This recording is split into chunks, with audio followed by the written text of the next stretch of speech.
खबर दिन भर में आपका इस्तकबाल। मैं हूं आपके साथ आपका मेजबान रहीम अहमद खान। नजर डालेंगे देश और दुनिया की तमाम बड़ी खबरों पर। आगाज हेडलाइंस के साथ करेंगे।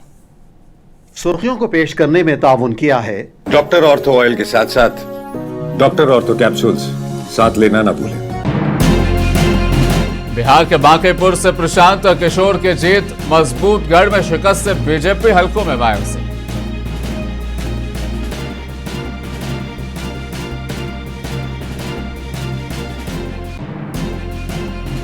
मध्य प्रदेश के दतिया उपचुनाव में भी बीजेपी को मिली शिकस्त। कांग्रेस ने 6000 से ज्यादा वोटों से जीत हासिल की।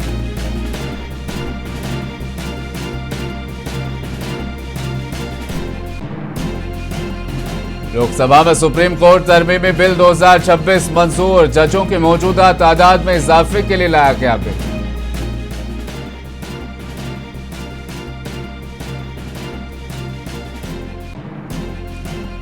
हिंदुस्तानी शेयर बाजार में तेजी का सिलसिला चौथे रोज भी बरकरार। सेंसेक्स और निफ्टी दोनों में देखा गया नुमाया इजाफा।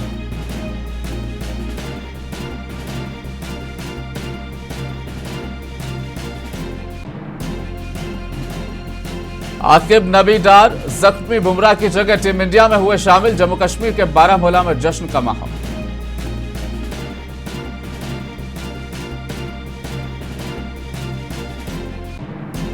अमेरिका और ईरान के दरमियान कशीदगी के नए मरहले में दाखिल। ईरान के साथ मुज़ाकरात शुरू करने ट्रंप का ऐलान।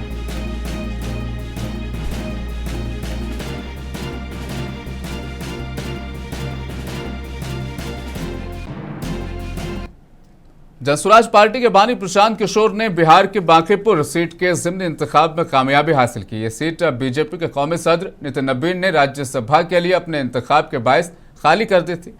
इससे पहले नितिन नबीन ने लगातार 5 बार सीट जीत यहां पर हासिल की थी।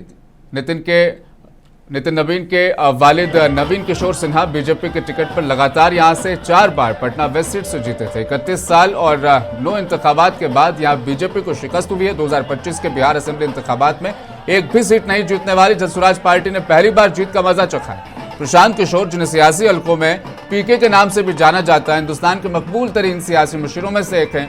उन्होंने पहली बार पीएम मोदी की 2014 की कामयाब इंतखाबी मुहिम की क़यादत करने के बाद पहचान हासिल की थी। तमाम वक्त के साथ प्रशांत किशोर ने कामयाबी के साथ उम्मीदवारों और पार्टियों के लिए मुहिम चलाने और अपनी पार्टी बनाने में कामयाबी हासिल की और अब खुद को बांकीपुर में बीजेपी के गढ़ को तोड़ने वाले लीडर के तौर पर भी कायम करते हैं।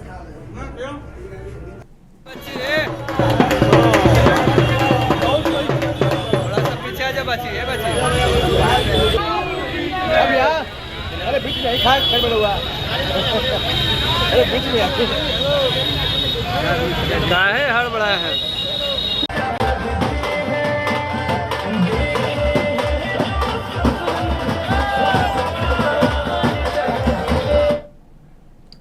तो प्रशांत किशोर ने शानदार कामयाबी पर मुकामी वोटरों का शुक्रिया भी अदा कर दिया। इस बीच इस जीत पर बातचीत के लिए हमारे साथ दरअसल कैप्टन राजीव रंजन जनसुराज के ये साथी हमारे साथ चर्चा के लिए मौजूद हैं। राजीव, बहुत बहुत मुबारकबाद आपको, प्रशांत किशोर को। लेकिन इस जीत का सेहरा दरअसल कहां बंधेगा? सवाल मेरा यह है कि बांकीपुर की जनता ने बहुत इंटेलेक्चुअल होकर वोट किया, मतदान किया, या बहुत ज्यादा फेयर इलेक्शन हो गए? क्योंकि बाईपोल का तो रिकॉर्ड रहा है इस देश में, जिस पार्टी का मुख्यमंत्री वही बाईपोल में मतलब जीतता भी है। ये सेहरा किसके सर बांध रहे हैं आप? शुक्रिया, पहले तो आपकी मुबारकबाद के लिए आपको शुक्रिया बहुत बहुत। मैं कोशिश करूंगा ज्यादा से ज्यादा उर्दू वर्ड यूज करूं सो दैट आपके ऑडियंस को ठीक लगेगा, लेकिन बीच बीच में मे बी इट इज चलेगा। तो और सेहरा की बात जब अगर आप करते हैं ना, तो मैं तो जाती तौर पे मैं ये तो बताऊंगा कि सेहरा बनना चाहिए बांकीपुर की जो इंटेलेक्चुअल जनता है उसके सर पे, क्योंकि उन्होंने एक बहुत बहुत कड़ा निर्णय लिया, फैसला लिया कि नहीं। ज्यादातर जनता तो यहाँ वोट देती थी बीजेपी को पहले। आप इस बात को ध्यान रखिएगा कि यहाँ सबसे अफ्लुएंट, बिहार गरीब प्रदेश है, लेकिन इस गरीब प्रदेश का जो सबसे अफ्लुएंट इलाका है और जो सबसे पढ़ा लिखा इलाका है वो यही है बांकीपुर का। तो यहाँ के लोग पहले हमेशा से बीजेपी को ही जिताते रहे हैं, आरजेडी कभी भी नहीं जीती यहाँ से। ये 40 साल का इनका एक जिसको कहते हैं सो कॉल्ड गढ़, हालांकि मैं उस बात को नहीं मानता, लेकिन बीजेपी जीतती रही है। अब इस बार क्या हुआ ऐसा कि उन लोगों ने अपना फैसला पलट दिया? क्या इंतखाब बहुत ज्यादा ट्रांसपेरेंसी से हो गए? एक ये चीज इसमें शामिल कीजिए। हाँ नहीं, देखिए वो तो फिर आप इंसिनुएट कर रहे हैं कि वो लोग जीते थे बिना ट्रांसपेरेंसी के। मैं उस बहस में नहीं पढ़ूंगा। इलेक्शन हुए, थोड़ी हम लोग को परेशानी हुई क्योंकि ये जो सरकार उनकी थी तो उन लोगों ने भी काफी पुलिस वगैरह ने परेशान किया, लेकिन छोड़िए, अब वो सब बात तो पुरानी हो गई। वो मैं समझता हूँ कि सब जगह होता है, जिनकी सत्ता होती है वो लोग थोड़ा उसका मिसयूज करते हैं। बट हुआ ये कि इस बार इलेक्शन अल्टीमेटली जनता लड़ रही थी। It was between janata and the government. Janata said that you don't take us for granted. और अब उस कहावत पर मैं आऊंगा राजीव रंजन जी, बूंद बूंद से घड़ा भरता है, खाता खुला है। क्या अब यहां से जनसुराज एक परिवर्तन के तौर पर, एक मुतबादिल पार्टी के तौर पर अब देखी जाएगी बिहार भर में? पार्टी तो हम थे, ठीक है, हमारा कोई नुमाइंदा नहीं था सदन में, अब एक नुमाइंदा हो गया। बट उससे इतना बड़ा फर्क नहीं है। ये फर्क आप देख लीजिए, प्रशांत किशोर जी चाहे सदन में के अंदर थे या बाहर, वो हमेशा से मुद्दों की राजनीति करते रहे, मुद्दे उठाते रहे, बहुत बहुत फ्रैंकली और पुरजोर तरीके से अपनी आवाज उठाते रहे हैं। और हम लोग पूरे सड़क पे जो भी विपक्ष की राजनीति है वो करते थे। ठीक है, अब हमारा एक नुमाइंदा भी आ गया। इससे फायदा ये हुआ कि पूरे बिहार की जनता को ये लग गया कि ठीक है, ये अभी तक तो सिर्फ बातें करते थे अच्छी, लेकिन अब ये एक पॉलिटिकल लीडरशिप भी लेने को तैयार है। तो जो मैं कहता हूँ ना, perfect combination of an intellectual leader and a political leader. Prashant Kishor has proved कि buy one get one free अगर उस लैंग्वेज में बोले तो, कि आपने एक इंटेलेक्चुअल लीडरशिप को लिया और आप अब पॉलिटिकल लीडरशिप भी देने को तैयार है। खुद मैदान में कूदे और लड़ा और जीते, ठीक है, विधायक बने। बट अब दरअसल बिहार की असेंबली से एक अलग रंग की आवाज भी आपको सुनाई देगी, जहां पर एक अलग किस्म के मुद्दे गूंजेंगे। बहुत बहुत शुक्रिया राजीव रंजन। इंतखाब में जीत हासिल करने वाले प्रशांत किशोर ने शानदार कामयाबी पर मुकामी वोटरों का शुक्रिया अदा किया। जीत के बाद मीडिया से बात करते हुए प्रशांत किशोर ने कहा कि मुझे और मेरी पार्टी पर एतमाद जाहिर करने के लिए बांकीपुर के वोटर्स का शुक्रिया। उन्होंने कहा नतायज बीजेपी की मरकजी क़यादत को रियासत के मफाद के बारे में सोचने का इशारा कर रहे हैं। क्या कुछ कहा, सुनिए आप। बाकी जिन लोगों ने जनसुराज पर और मुझ पर ये भरोसा व्यक्त किया है, उनको ये विश्वास दिलाना चाहते हैं कि अपनी ओर से हर वो संभव कोशिश करेंगे कि उनके जीवन में जो कुछ भी बेहतरी लाई जा सके वो किया जाएगा।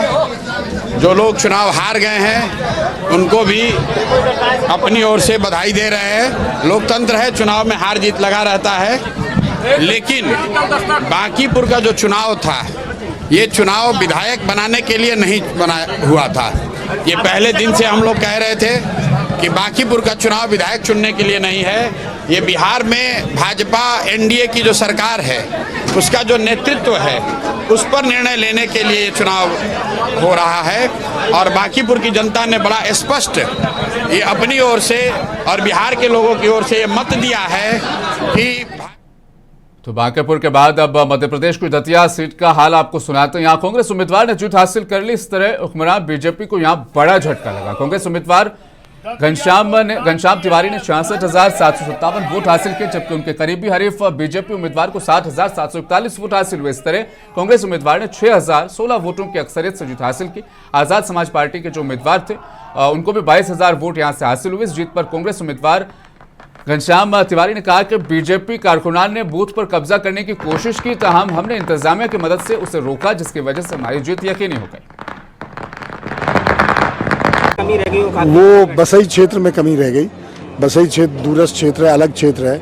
वहाँ भारतीय जनता पार्टी के नेताओं ने पैसा, शराब आदि की व्यवस्था करके और मैनेज कर लिया। उसमें हम लोग थोड़े कमज़ोर रहे, उसको रोक नहीं पाए। बाकी तो पूरे विधानसभा में रोका। यहाँ बूथ कैप्चरिंग का भी बहुत प्रयास किया था भाजपा के समर्थकों ने, लेकिन वो हमने रोक लिया था प्रशासन की मदद से।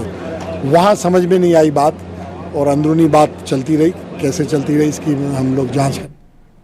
तो दतिया की शानदार जीत पर जीतू पटवारी ने कहा कि कांग्रेस के घनश्याम सिंह की ज़िमनी इंतखाब में कामयाबी कई एतबार से अहम है। जीतू पटवारी ने कहा कि रियासत में बीजेपी हुकूमत की बदउनवानी और तकब्बुर को बेनकाब करने के लिए दतिया के वोटरों का शुक्रिया। धन्यवाद दतिया की सारी जनता जनार्दन को, जिन्होंने मध्य प्रदेश की जो असली स्थिति थी, जो अखंड पराकाष्ठा थी आतंक की, अहंकार की, करप्शन की, भ्रष्टाचार की, उस चेहरे को बेनकाब कर दिया। जो मध्य प्रदेश की बीजेपी की आज की सरकार है, उसकी असली चेहरा दतिया की जनता ने अपनी जिम्मेवारी को निर्वहन किया इस चुनाव के माध्यम से। मैं उनको श्रेय देता हूँ, बधाई देता हूँ। दतिया के परिवारजनों के खूब खूब खूब जीवन भर ऋणी रहेंगे हम लोग, जिन्होंने मध्य प्रदेश में नींव रख दी 2028 के भारतीय जनता पार्टी के इस कुशासन के बदलाव की। कर्नाटक में आज काबीना की तोसी की गई। डीके शिव कुमार के चीफ मिनिस्टर के तौर पर हलफ लेने के तकरीबन 2 माह बाद ये तोसी हुई। नए वज़रा की हलफ बर्दारी बेंगलुरु के लोक भवन में हुई, जिन्हें गवर्नर गहलोत ने हलफ दिलाई। गवर्नर ने 19 वज़रा को हलफ दिलाया, जिनमें ज़मीर अहमद खान, रिजवान अरशद, SS मल्लिकार्जुन, अजय सिंह और SP बालाकृष्णा शामिल।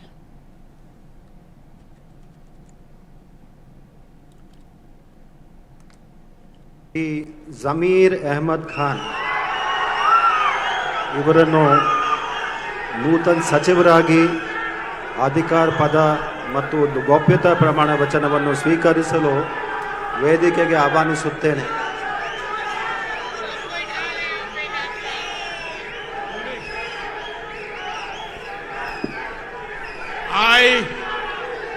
I, BZ Zamir Ahmad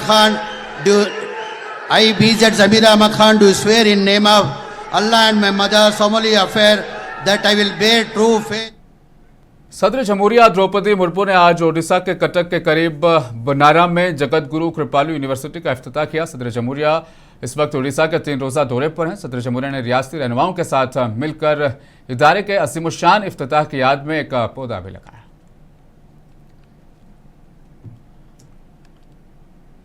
Lok Sabha ने सुप्रीम कोर्ट में तरमीमी बिल 2026 मंजूर कर लिया। इस बिल का मकसद सुप्रीम कोर्ट एक्ट 1956 में मजीद तरमीम करना है, ताकि सुप्रीम कोर्ट के जजों की तादाद को मौजूदा 33 से बढ़ाकर 37 किया जा सके।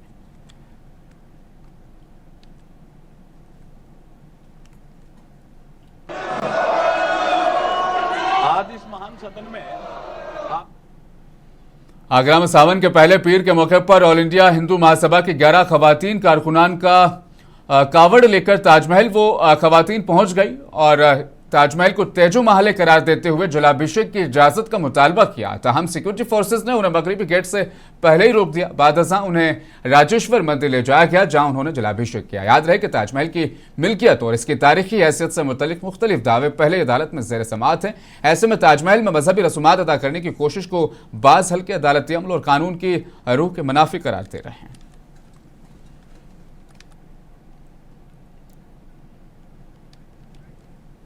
सांसद पप्पू यादव ने मजहबी लिबास पर उजारादारी पर सवाल उठाते हुए अपने अलामती चंदा चोरी एहतजाज का दिफा किया। पप्पू यादव ने कहा कि उनके जाफरानी रंग के कपड़े पहनने पर एतराज क्यों किया जा रहा है। उन्होंने अयोध्या राम मंदिर फंड्स में मुबैना बदउनवानी को उजागर करने के लिए चंदा बॉक्स लेकर पार्लियामेंट के बाहर मुजाहिरा किया था।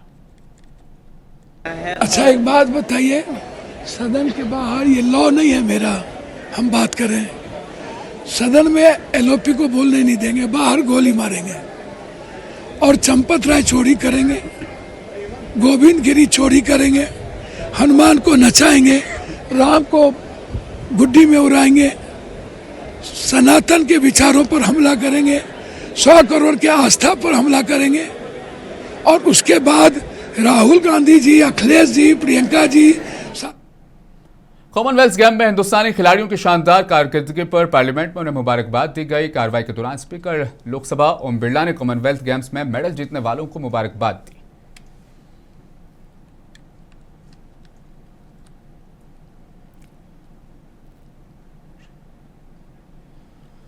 कॉमनवेल्थ गेम 2026 में हिंदुस्तानी खिलाड़ियों ने तारीखी कारकर्दगी का मुजाहिरा करते हुए जुमला 39 मेडल्स हासिल किए। मुकाबले में शानदार कारकर्दगी के बाद खिलाड़ी आज वतन वापस हुए, जिस पर उनका शानदार इस्तकबाल किया गया।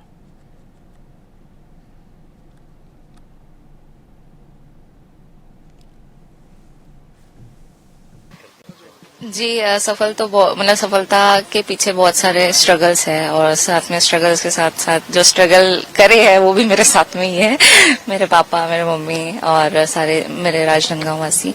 और इसके पीछे मतलब कि सारा श्रेय मेरे पापा और जय भवानी व्यायामशाला और जो संघ के लोग हैं सबको जाता है, क्योंकि एक प्लेयर के पीछे बहुत सारे लोग का हाथ होता है। और मेरे पापा ने साइकिल से मुझे जब धकेल के जिम से लेके जाते थे तो वो स्ट्रगल मुझे याद है। इंडियन क्रिकेट टीम 15 अगस्त से श्रीलंका के खिलाफ 2 मैचेस की टेस्ट सीरीज खेलेगी, जिसके लिए टीम का ऐलान कर दिया गया है। Star fast bowler Jasprit Bumrah इस सीरीज के लिए फिटनेस हासिल करने में नाकाम रहे, जिसके बाद सेलेक्टर्स ने नौजवान फास्ट बॉलर आकिब नबी डार को कौमी टीम में तलब किया। आकिब नबी डार न सिर्फ एक शानदार फास्ट बॉलर हैं बल्कि निचले ऑर्डर के मुफीद बल्लेबाज भी हैं, इसलिए उन्हें श्रीलंका में डेब्यू का मौका मिल सकता है।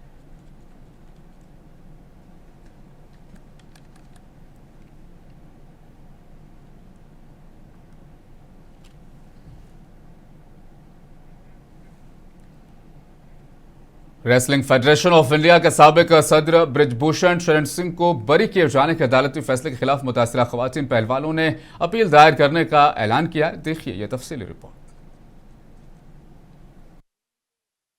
दिल्ली के राउज एवेन्यू कोर्ट की जानिब से WFI के साबिक सदर बृजभूषण सिंह को जिनसी इस्तेहसाल मामले में बरी किए जाने के बाद रेसलर विनेश फोगाट का सख्त रद्द-ए-अमल सामने आया है। उन्होंने सोशल मीडिया प्लेटफॉर्म एक्स पर लिखा कि हमें सड़कों पर उतरने और हुक्मरान जमात के एक जोरावर लीडर के खिलाफ FIR दर्ज कराने के लिए बहुत हिम्मत जमा करनी पड़ी थी। इख्तिदार और अपने असर और रसूख के दम पर बृजभूषण सिंह ने कई लड़कियों को डराकर उनके नाम वापस कराए, लेकिन कई खातून पहलवान डटी रहीं और अदालत में लड़ाई लड़ती रहीं। अपनी एक्स पोस्ट में विनेश फोगाट ने मजीद कहा कि खवातीन पहलवानों की जानिब से लगाए गए जिनसी हरासानी के इल्जामात में अदालत की जानिब से बृजभूषण शरण सिंह को बरी किए जाने पर उन्हें शदीद मायूसी हुई है। उनका कहना था कि इब्तिदाही से पूरा सिस्टम बृजभूषण सिंह को बचाने की कोशिश करता रहा है। विनेश फोगाट के मुताबिक खवातीन पहलवानों ने अपने वुकला को अदालती फैसले के खिलाफ अपील दायर करने की हिदायत दे दी है, जो जल्द अदालत में पेश की जाएगी। फोगाट ने कहा कि इंसाफ के हुसूल की उम्मीद अभी बाकी है और पहलवान अपनी जद्दोजहद जारी रखेंगे। ब्यूरो रिपोर्ट, मुंसिफ टीवी।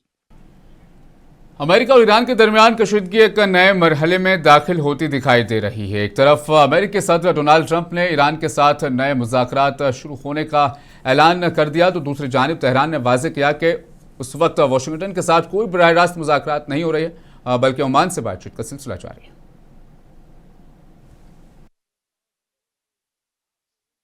अमरीकी सदर डोनाल्ड ट्रंप ने कहा है कि ईरान के खिलाफ मंसूबाबंद बड़े फौजी हमले मनसूख कर दिए गए हैं और ईरान के साथ नए मुज़ाकरात पीर से शुरू होंगे। उनके बकौल ये हमला दूसरी जंग अजीम के बाद सबसे बड़ा हो सकता था, ताहम हमले के बजाय सिफारती रास्ता इख्तियार करने का फैसला किया गया।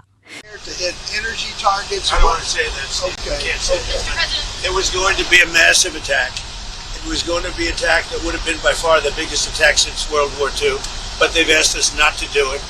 They said, please don't do it. And their neighbors said that too. And so we're just going to see whether or not we can make a deal for the denuclearization. दूसरी जानिब अमरीकी सेंट्रल कमान सेंटकैम के मुताबिक आबनाए हुर्मुज और अतराफ में Iran के खिलाफ बहरी नाकाबंदी की कार्रवाइयां जारी हैं। सेंटकैम का कहना है कि उसने मुताद्दिद तिजारती जहाज़ों का रुख मोड़ा, 2 जहाज़ों को नाकारा बनाया और 2 दीगर की तलाशी भी ली। उधर ईरान ने अमरीकी दावों की तरदीद करते हुए कहा है कि इस वक्त अमरीका के साथ कोई मुज़ाकरात नहीं हो रहे। ईरानी वजारत खारजा के तर्जुमान इस्माइल बकाई के मुताबिक मौजूदा राब्ते सिर्फ उम्मान के साथ हैं, जिनका मकसद आबनाए हुर्मुज में महफूज बहरी आमदोरफ्त और इंतजामी उमूर पर मुशावरत है। इसी दौरान ईरान की पासदारानी इनकलाब ने आबनाए हुर्मुज के ऊपर परवाज करने वाली एक अमरीकी MQ-9 ड्रोन को मार गिराने का दावा किया है। ताहम अमरीकी सेंटकैम ने इस दावे की ना तो तस्दीक की है और ना ही तरदीद। उधर ट्रंप की मुज़ाकरात के ऐलान के बाद आलमी मंडी में खाम तेल की कीमतों में नुमायां कमी भी देखी गई। अमरीका और ईरान की मुत्तज़ाद बयानात ने खित्ते की सूरत हाल को मजीद पेचीदा बना दिया है। अब सबकी नजरें इस बात पर हैं कि आया सिफारती कोशिशें आगे बढ़ती हैं या आबनाई हुर्मुज में जारी कशीदगी एक बार फिर किसी नई तसादुम का पेशखैमा साबित होती है। ब्यूरो रिपोर्ट, मुंसिफ टीवी।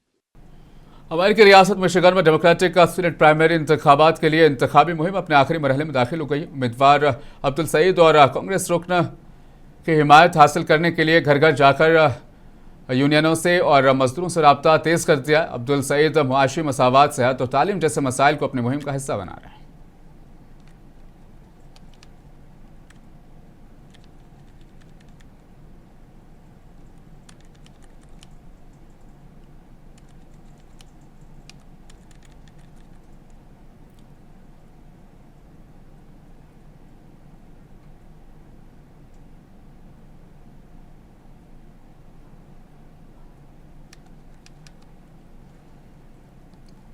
अदाकारा हुमा कुरैशी ने आज मुंबई के वल्लपार्ले के एक कॉलेज का दौरा किया। इस मौके पर अदाकारा स्टाइलिश ब्लैक ड्रेस में पुरकशिश दिखाई दे रही थी। इस मौके पर कॉलेज के तलबा और मदाहों की जानिब से हुमा कुरैशी ने शानदार इस्तकबाल उनका वहां पर किया गया।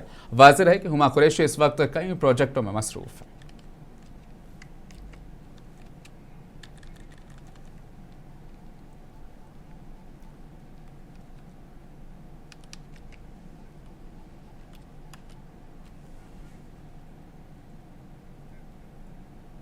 हिंदुस्तानी शेयर बाजार में तेजी का सिलसिला मुसलसल चौथे कारोबारी रोज भी बरकरार रहा। आलमी मंडी में खाम तेल की कीमतों में बड़ी कमी, मशरिक़ वस्ता के सूरत हाल में बेहतरी और गैर मुल्की सरमाकारी में इजाफे ने सरमाकारों के हौसले बुलंद किए। मुस्बित रुझान के बायस सेंसेक्स और निफ्टी दोनों में नुमाया इजाफा रिकॉर्ड किया गया और बाजार मजबूत इख्तितामी सतह पर बंद हुआ। इस हवाले से आप देखिए ये तफसीली रिपोर्ट। मुझे दीजिए इजाजत, आप बने रहें मुनसिफ टीवी के साथ।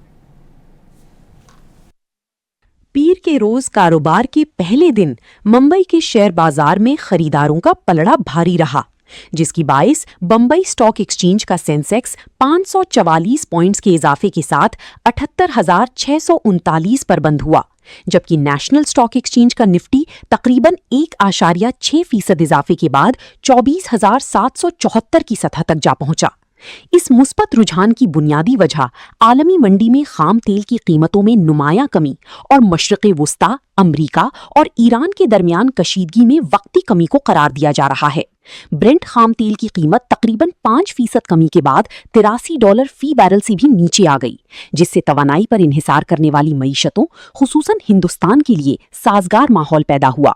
मार्केट के माहिरीन के मुताबिक आलमी हालात में आर्जी इस्तेहकाम, रुपए की निस्बतन मजबूत पोजीशन और बाजार के उतार चढ़ाव के इशारे में कमी ने सरमायाकारों को एतमाद बख्शा और निफ्टी ने 24,500 पॉइंट्स की अहम रुकावट अबूर कर ली है, जो मुस्तकबिल में मजीद पेशरफ्त की बुनियाद बन सकती है।